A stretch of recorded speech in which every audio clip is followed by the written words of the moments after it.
हम देखते हैं एक छोटी बनी को और वो अपने स्कूल परफॉर्मेंस में बता रही थी कि कैसे काफी साल पहले कुछ एनिमल्स वाइल्ड हुआ करते थे और ये एनिमल्स छोटे मैमल्स का शिकार करते थे। पर वक्त गुजरते साथ साथ ये लोग आपस में साथ रहने लगे। साथ ही ये बनी बताती है कि वो बड़े होकर एक कॉप बनना चाहती है और उसके पेरेंट्स को लगता था कि आज तक कोई बनी कॉप नहीं बना। इस छोटी बनी का नाम जूडी था और ये अपने पेरेंट्स के साथ एक कैरेट फार्मिंग किया करती थी।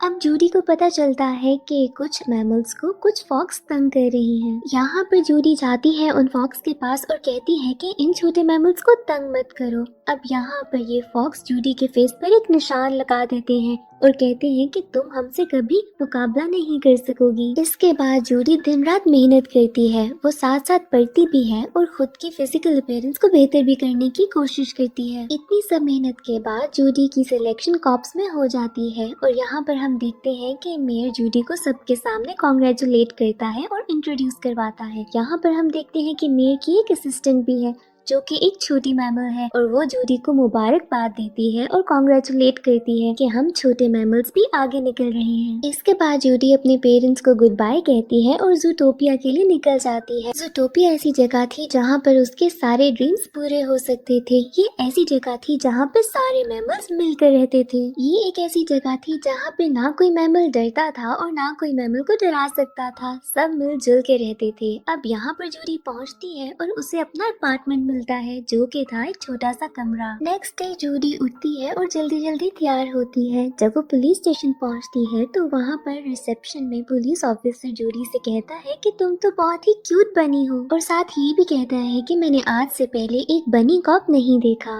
अब इसके बाद हम देखते हैं इस पुलिस स्टेशन के पुलिस मास्टर को जिसका नाम था बोगो। बोगो यहाँ सब कॉप्स को बताता है कि कैसे काफी अरसे से कुछ मैमल्स की मिसिंग रिपोर्ट्स आ रही हैं और ऐसे करते करते 14 मैमल्स गायब हो चुके हैं। अब इसके बाद ये सब लोगों की टीम बनाता है और उनको एक एक मिसिंग मैमल की रिपोर्ट देता है ताकि वो उनको ढूंढना शुरू करें। जब जूडी की बारी आती है तो बोगो इसे टास्क देता है पार्किंग वायलेशंस यानी कि पार्किंग चालान के लिए और कहता है कि अगर दिन में तुम 100 भी कर लो तो बहुत है। जूडी को थोड़ा बुरा लगता है पर वो अपने टास्क पे लग जाती है और वो शाम तक ही 200 से ज्यादा पार्किंग वायलेशन टिकट्स कर लेती है। इस काम के बाद जूडी एक आइसक्रीम शॉप के बाहर जाती है तो वो देखती है कि वहाँ का ओनर छोटे मैमल्स को आइसक्रीम नहीं दे रहा। इसके बाद जूडी अंदर जाती है और उस मैमल को कहती है कि तुम बिना ग्लव्स पहने कैसे आइसक्रीम सबको दे रहे हो। और ये सुनने के बाद वो उस फॉक्स और छोटे बेबीज को दे देता है। अब जब ये फॉक्स बाहर आती है तो जूडी देखती है कि ये फॉक्स एक फ्रॉड है। ये इस आइसक्रीम बार को पिघला कर छोटी कैंडी बार्स में चेंज कर रहा है और जिसके बाद उनको बेचकर ये ज्यादा पैसे कमा रहा है। यहाँ पर जूडी इस फॉक्स के पास जाकर कहती है कि मैं तुम्हें अरेस्ट करने लगी हूँ फ्रॉड के लिए। बट यहाँ पर ये फॉक्स उसको बुरा भला कह के भाग जाता है। हमें पता चलता है कि इस फॉक्स का नाम निक है। अब निक यहाँ पर जूडी को कहता है कि हम पहले ही चालाक थे और चालाक ही रहेंगे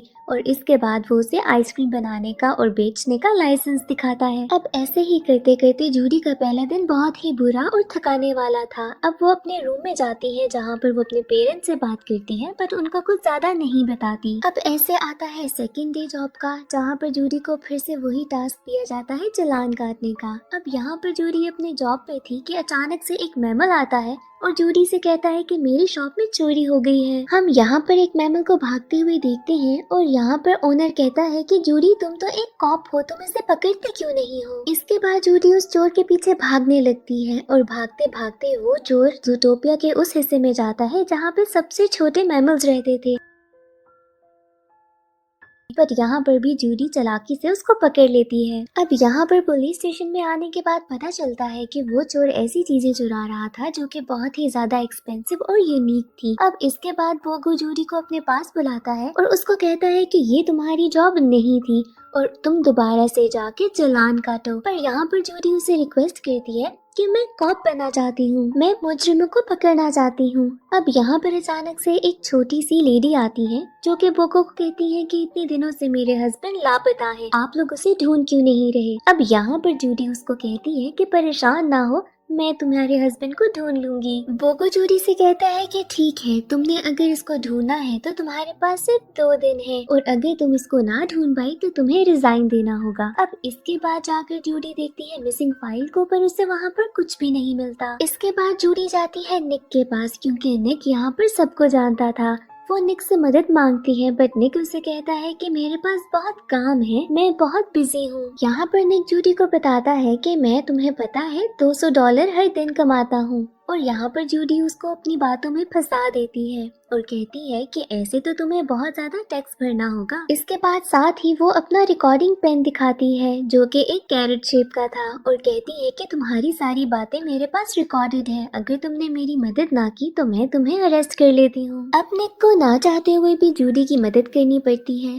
अब मिसिंग पर्सन का नाम एमिट था और ये जाता था एक योगा क्लब में। अब ये दोनों जाते हैं उस योगा क्लब में और वहाँ के ओनर से पूछते हैं एमिट के बारे में। वो कहता है कि मुझे एमिट के बारे में तो इतना कुछ नहीं पता, बट यहाँ पे बहुत से मैमल्स हैं जिनको एमिट का पता होगा। तो ये दोनों जाते हैं क्लब में बाकी मेंबर से बातचीत करने के लिए। यहाँ पर लोगों से बात करने के बाद पता चलता है कि एमिट कुछ दिनों से बहुत वाइल्ड बिहेव कर रहा था और एक दिन वो एक व्हाइट कार में बैठ के चला गया। यहाँ पर इन दोनों को वो गाड़ी का नंबर भी मिल जाता है जिसमें एमिट बैठ के गया था। अब निक जूडी को बताता है कि वो DMV which means department of mammal vehicle, वहाँ पे कुछ लोगों को जानता है। अब ये दोनों DMV पहुँचते हैं तो देखते हैं कि वहाँ पे सब काम करने वाले स्लॉट्स हैं। स्लॉट्स मतलब कि हर काम यहाँ पे बहुत स्लो हो रहा था और ये बात जूडी को बहुत इरिटेट करती है। अब फाइनली एक स्लॉट इनको नाम बताता है गाड़ी के ओनर का और ये दोनों फौरन निकल जाते हैं उसके घर पे। अब वहाँ पर पहुँच के इनको वो व्हाइट कार तो मिल जाती है जिसमें एमिट गया था। व्हाइट कार एंटर करने के बाद जूडी को वहाँ पर एमिट के होने के निशान मिल जाते हैं और साथ ही साथ निक को पता चलता है कि ये गाड़ी है मिस्टर बिग की। मिस्टर बिग यहाँ ज़ूटोपिया के सबसे बड़े डॉन थे और यहाँ पर मिस्टर बिग के कुछ लोग आते हैं और जूडी और निक को अपने साथ लेकर चले जाते हैं। अब अंदर जाने पर जूडी को लगता है कि मिस्टर बिग कोई बहुत ही बड़ा मैमल होगा, शायद कोई व्हाइट पोलर बियर, पर जब ये देखती है तो वो एक बहुत ही छोटा मैमल था, एक रैट। यहाँ पर मिस्टर बिग इन दोनों से पूछते हैं कि तुम लोगों की हिम्मत कैसे हुई मेरी गाड़ी में आने की। अब जूडी उनको बताती है कि बहुत से मैमल्स मिसिंग हैं और यहाँ पर मैं एमिट के बारे में पूछने आई हूँ, पर मिस्टर बिग उनकी बातों में बिल्कुल भी इंटरेस्टेड नहीं थे। इसके बाद मिस्टर बिग इन दोनों को क्रोकोडाइल लंच बनाने लगे थे, बट इससे पहले कि ऐसा होता मिस्टर बिग की बेटी आ जाती है। वो जूडी को देख के फौरन पहचान लेती है और साथ ही अपने फादर को बताती है कि कैसे जूडी ने मेरी एक बार जान बचाई थी। अब इसके बाद मिस्टर बिग इन दोनों को छोड़ देते हैं। यहाँ पर मिस्टर बिग इनको बताते हैं कि कैसे एमिट इनका फ्रेंड है और उन्होंने अपनी गाड़ी सिर्फ एमिट को बुलाने के लिए भेजी थी, पर पता नहीं एमिट को क्या हुआ और उसने ड्राइवर पे अटैक कर दिया। इसके बाद मिस्टर बिग इनको कहते हैं कि इससे ज्यादा मैं कुछ नहीं जानता, पर शायद मेरा ड्राइवर जानता हो। अब यहाँ पर जूडी और निक जाते हैं ड्राइवर से बात करने के लिए। ड्राइवर पूरा दरवाजा नहीं खोलता घर का और बताता है कि मैं तो सिर्फ ड्राइव कर रहा था कि अचानक से एमिट ने मुझ पे बिल्कुल वाइल्ड होकर हमला कर दिया। अब ये दोनों जब घर में एंटर करने लगते हैं तो अचानक से ये ड्राइवर भी बहुत वाइल्ड हो जाता है। इसके बाद ये ड्राइवर इन दोनों पे अटैक करता है और यहाँ पर जूडी और निक भागते हैं, पर ये ड्राइवर इनके पीछे भागता रहता है। ये दोनों पहुंचते हैं एक ब्रिज पर और किसी न किसी तरीके से उस ड्राइवर को वहाँ पे फंसा देते हैं। यहाँ पर जूडी कॉल करती है पुलिस स्टेशन कि कोई मेरी मदद के लिए आए। जूडी के कॉल करने के बाद बोगो और अपनी पूरी टीम को लेकर यहाँ पर पहुँच जाता है। जब ये सब लोग यहाँ पहुँचते हैं तो उनको वहाँ पे ड्राइवर नहीं मिलता। यहाँ पर जूडी उन्हें हर बात समझाने की कोशिश करती है कि कैसे यहाँ के मैमल्स वाइल्ड हो रहे हैं, पर बोगो को उसकी बात पे यकीन नहीं आता।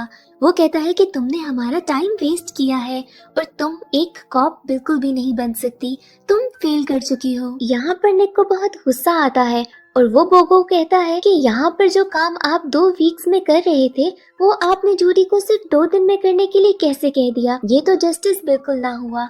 अब ये बात बोगो को समझ आ जाती है। इसके बाद निक कहता है कि अभी भी हमारे पास 10 घंटे हैं और वो वहाँ से जूडी के साथ चला जाता है।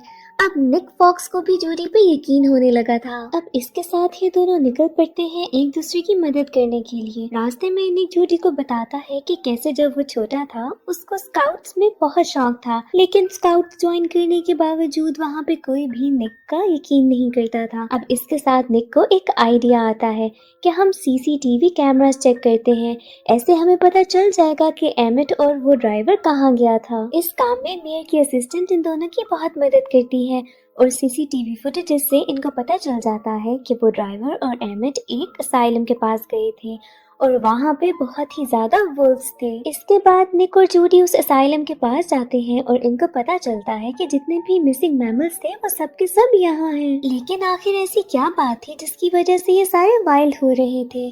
अब यहाँ पर अचानक से इन दोनों को नजर आते हैं मेयर। वो निकलकर एक डॉक्टर से बात कर रहे थे कि आखिरकार ये सारे एनिमल्स वाइल्ड क्यों हो रहे हैं, और वो डॉक्टर बताते हैं कि ये एक जेनेटिकल मसला है, जिनकी जीन्स के अंदर शिकारी डीएनए है वो सब वाइल्ड हो रहे हैं। अब ये सारी बातें जूडी अपने फोन में रिकॉर्ड कर लेती है, बट यहाँ पर ऐसा होता है कि जूडी के पेरेंट्स की कॉल आ जाती है। रिंगटोन बजने से वहाँ पे मेयर सब गार्ड्स को कहता है कि जाके देखो यहाँ पर कौन आया है। अब यहाँ पर निक और जूडी खुद को बचाने के लिए खुद को फ्लश कर लेते हैं और फौरन जाते हैं बोगो के पास। वहाँ पर अब बोगो सारी टीम को लेकर उस असाइलम के पास पहुँचता है और मेयर को पकड़ लेता है। इसके बाद ये बात हर जगह फैल जाती है कि जो शिकारी जानवर हैं वो ही सिर्फ ऐसे अजीब हो रहे हैं, और इसके बाद सारे शिकारी जानवरों से दूर रहने लगते हैं और ना ही कोई उनके पास जाता है।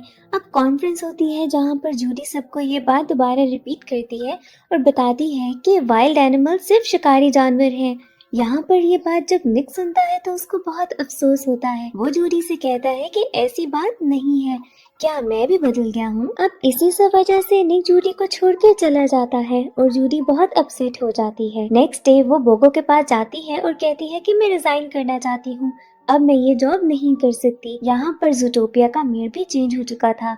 अब चली जाती है जूडी अपने पेरेंट्स के पास और वहाँ पे कैरेट फार्मिंग दोबारा स्टार्ट कर देती है। अब यहाँ पर जूडी को फार्म के पास कुछ फ्लावर्स नजर आते हैं जिनके बारे में उसके फादर बताते हैं कि ये नाइट हॉलर्स हैं और ये इसलिए लगाए जाते हैं कि फार्मिंग सेफ रहे और अगर कोई जानवर इनको सूंघ ले तो मर भी सकता है। अब यहाँ पर जूडी को समझ आ जाता है कि एमिट और बाकी सारे वाइल्ड एनिमल्स नाइट हॉलर्स के बारे में बात कर रहे थे और ये यहाँ से कुछ बेरीज लेके चली जाती है निक के पास और उसको जाके कहती है कि शायद वो मदद करे। जूडी यहाँ निक को बताती है कि कैसे ये फ्लावर सूंघने से जानवर वाइल्ड हो सकते हैं। अब ये दोनों चलते हैं उस थीफ के पास जिसने ये फ्लावर्स चुराए थे। वो थीफ इनको बताता है कि एक आदमी ने इसको पे किया था ताकि ये फ्लावर्स चुराए। अब इसके बाद जूडी और निक इस थीफ के बताए हुए एड्रेस पे चले जाते हैं। वहाँ पर जाके इनको नजर आती है एक ट्रेन और वहाँ पर ब्लू फ्लावर्स के बहुत सारे प्लांट्स थे और वहाँ पे कुछ गन्स भी थी। अब ये दोनों छुप के देखते हैं कि वहाँ पर एक शीप आती है और एक गन प्रिपेयर करती है और अगर उस गन से किसी को शूट किया जाए तो वो फौरन वाइल्ड हो जाएगा। यहाँ पर जूडी प्लान करती है कि इस पूरी की पूरी टीम को लेके जाया जाएगा बोगो के पास और ऐसे करने के चक्कर में वो सारी शीप गार्ड्स इनके पीछे लग जाती हैं। अब ये ट्रेन चलती है और इनकी फाइट भी शुरू हो जाती है, बट ये दोनों लड़ते लड़ते ट्रेन से बाहर निकलते हैं और ट्रेन हो जाती है ब्लास्ट, जिसके साथ सारा का सारा एविडेंस भी खत्म हो जाता है। यहाँ पर जूडी बहुत उदास होती है और निक उसे बताता है कि उसने वो गन छुपा ली थी और वो गन बिल्कुल सेफ है। अब इसके बाद ये दोनों निकलते हैं बोगो के पास ताकि उसको गन दिखाई जा सके, पर इससे पहले कि ये बोगो के पास पहुंचते नई मेयर इनके पास आती है। ये नई मेयर वही शीप थी जो कि हमारे पुराने मेयर की असिस्टेंट थी।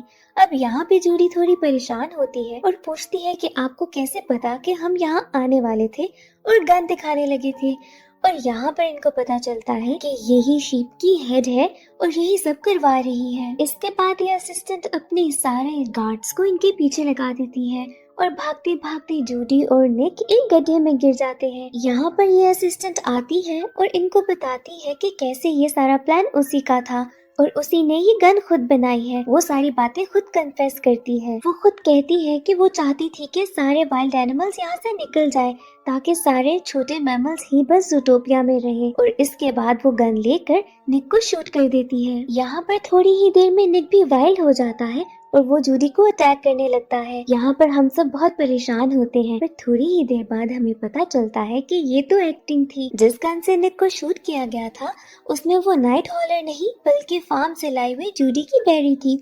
और यहाँ पर बोगो आकर इन सबको अरेस्ट कर लेता है।